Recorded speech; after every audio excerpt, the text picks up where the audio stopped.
ஆசீர்வதிக்கும் தேவன் நம்மை ஆசீர்வதிப்பாரே. துதி ஸ்தோத்திரம் இயேசுநாதா, துதி உமக்கே என்றுமே. இன்று ஒரு வசனம். கர்த்தர் தாமே உனக்கு முன்பாக போகிறவர், அவர் உன்னோடே இருப்பார். அவர் உன்னை விட்டு விலகுவதும் இல்லை, உன்னை கைவிடுவதும் இல்லை. நீ பயப்படவும் கலங்கவும் வேண்டாம் என்றார். உபாகமம் 31:8. கர்த்தருக்கு பிரியமான தேவனுடைய பிள்ளைகளே, இயேசு கிறிஸ்துவின் நாமத்தினாலே உங்களை வாழ்த்தி ஆசீர்வதிக்கிறோம். கர்த்தராகிய தேவன் இஸ்ரவேல் ஜனங்களை எகிப்திலிருந்து கானானுக்கு அழைத்து வரும்போது மோசே 120 வயதுள்ளவராய் இருந்தார். அவருக்கு பின் ஜனங்களை வழிநடத்த யோசுவாவை அழைத்து தேவன் கூறியதை சொல்லுகிறார். மோசையோடு இருந்தது போல யோசுவாவோடு இருப்பேன் என்று உறுதியாய் கூறுகிறார் தேவன். பிரியமானவர்களே, அவர் நமக்கு முன் சொல்லுகிறார், நம்மோடு கூட இருக்கிறார். இஸ்ரவேல் ஜனங்களுக்கு முன்பாக 40 வருட பிரயாணம் முழுவதும் ஒவ்வொரு நொடியும் முன் சென்று வழிநடத்தி வந்தவர் கர்த்தர். கர்த்தருடைய சமூகம் எப்போதும் அவர்களுடனே இருந்தது. நம்முடைய வாழ்விலும் நாம் அநேக கடின சூழ்நிலைகளை கடந்து வருகிறோம். நாம் மிகவும் நேசிக்கும் மனிதர்கள் கூட இப்படிப்பட்ட நிலையில் நம்மோடு கூட இருப்பது இல்லை. ஆனால் கர்த்தர் நம்மோடு கூட இருந்து நம் முன் சென்று நம்மை வழி நடத்துகிறார்.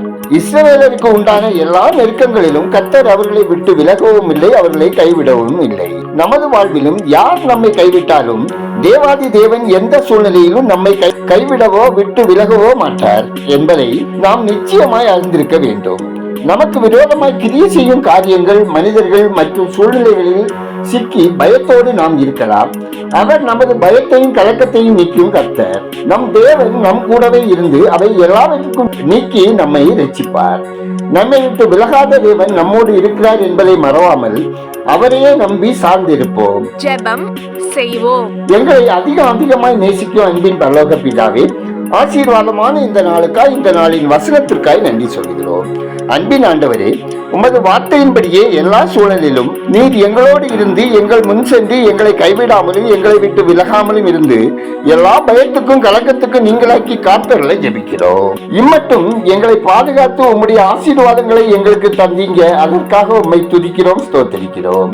அப்பா, இன்று ஒரு வசனம் நிகழ்ச்சியை பார்க்கிற அனைவரையும் உம்முடைய பிரசன்னத்தை நிறைத்து சந்தோஷத்தையும் அனுபவிக்க கிருபை செய்தல்ல ஜெபிக்கிறோம். ஆண்டவரே, உம்முடைய நன்மைகளையும் ஈவுகளையும் பெறுவதற்கு ஒவ்வொருவரும் தகுதியுள்ளவர்களாக மாற்றி அவர்கள் விசுவாசத்தில் புது பலன் அடைய செய்து ஆசீர்வதித்திட ஜெபிக்கிறோம். தேவனே, விவசாயம் செய்கிறவர்களுக்காகவும் தொழிற்சாலைகளில் வேலை செய்கிறவர்களுக்காகவும் அவர் தம் குடும்பத்தினருக்காகவும் ஜெபிக்கிறோம். விவசாயம் செழிக்கவும் வேலையில் உங்க பாதுகாப்பை பெற்று வாழவும் அவர்கள் வருமானம் ஆசீர்வதிக்கப்படவும் அனுகிரகம் செய்தல்ல ஜெபிக்கிறோம். ஆண்டவரே, எங்கள் அனைவரையும் உங்க பொறுப்பில் அர்ப்பணிக்கிறோம். எங்களுக்கு விரோதமாக எழும்புகிற எண்ணங்களும் பிசாசின் திட்டங்களும் செயலற்று போக செய்ய வேண்டும் என ஜெபிக்கிறோம். எங்கள் நம்பிக்கையை முழுமையாக உண்மையில் வைத்து உம்முடைய வழிகளில் முன்னேறி செல்ல எங்களை ஆசீர்வதித்திட ஜெபிக்கிறோம். ஆண்டவரே, பற்பல வியாகுலங்களினாலும் இருதய பலத்தினாலும் மன கலக்கத்தினாலும் சோர்ந்து போய் உள்ள ஒவ்வொருவரையும் கர்த்தர் கண்ணோக்கி பார்த்து இரக்கம் செய்திடவும் அவர்களுக்கு வேண்டிய மன நிறைவையும் மன அமைதியையும் தந்தள்ளவும் ஜெபிக்கிறோம். ஆண்டவரே, வருங்கால சந்ததியர்கள் கஞ்சா, மதுபானம், புகையிலை, போதைப் பொருள் இவற்றிலிருந்து முழுவதுமாக விடுவிக்கப்படவும் தேசத்திற்கும் சமுதாயத்திற்கும் ஆசீர்வாதமான மக்களாக வாழவும் ஜெபிக்கிறோம். கர்த்தாவே, ஆன்லைன் சூதாட்டம் மற்றும் குறுகிய கால அதிக பணம் சம்பாதிக்க தவறான பாதையில் செல்லக்கூடிய மக்கள் ரட்சிக்கப்படவும், பண ஆசை இல்லாதவர்களாய் எந்த நிலையிலும் மனரம்யமாய் வாழ்ந்து தேவ சமாதானத்தை காத்துக்கொள்ள தேவன் வழிநடத்தில ஜெபிக்கிறோம். ஆண்டவரே, இந்திய தேசத்தின் ஆளுகிறவர்கள், மாவட்ட ஆட்சியாளர்கள், மந்திரிகள், முதலமைச்சர்கள் தங்கள் பணிகளில் கர்த்தருக்கு பிரியமாய், உண்மையாய், உத்தவமாய், நீதியாய், நேர்மையாய் நடக்க வளமான தேசம் உருவாக தேவன் கிருபை செய்திட வேண்டுமா ஜெபிக்கிறோம். கர்த்தாவே, பள்ளி கல்லூரிகளுக்கு செல்லும் மாணவர்களின் பாதுகாப்பிற்காகவும் மாணவர்கள் பயணம் செய்யும் வாகனங்களின் பாதுகாப்பிற்காகவும் ஜெபிக்கிறோம்.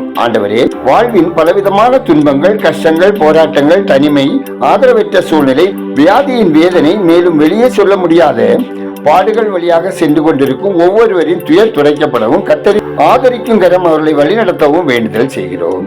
ஆண்டவரே, அன்பு தணிந்து போயுள்ள இந்த நாட்களில் குடும்பங்களுக்கு காணப்படுகிற அன்பற்ற காரியங்கள், பகை உணர்வு, பழிவாங்கும் சிந்தை குடும்பங்களிலிருந்து நீக்கப்படவும் மன்னிக்கும் சிந்தையும் ஐக்கியமும் பெருகத்தக்கதாக தேவரீர் இரக்கம் செய்யவும் ஜெபிக்கிறோம். ஆண்டவரே, உண்ண உணவின்றி உடுக்க உடையின்றி இருக்க இடமின்றி வாழும் மக்களின் தேவைகள் சந்திக்கப்படவும் உதவும் கரங்கள் ஆசீர்வதிக்கப்படவும் ஜெபிக்கிறோம்.